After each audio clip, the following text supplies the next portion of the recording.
اعوذ باللہ من الشیطان الرجیم بسم اللہ الرحمن الرحیم۔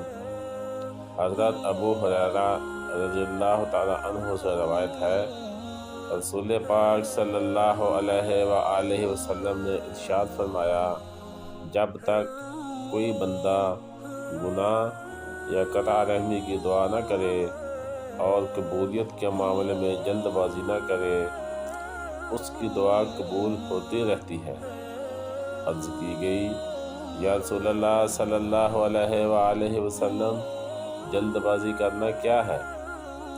آپ صلی اللہ علیہ وآلہ وسلم نے ارشاد فرمایا، بندہ کہتا ہے میں دعا کر چکا ہوں لیکن میں اس کو قبول ہوتی نہیں دیکھتا، اور وہ دعا کرنا چھوڑ بیٹھتا ہے اور نا امید اور مایوس ہو جاتا ہے۔ اللہ تعالیٰ سے دعا ہے کہ اللہ پاک ہمیں نا امیدی اور مایوسی سے بچائے، آمین۔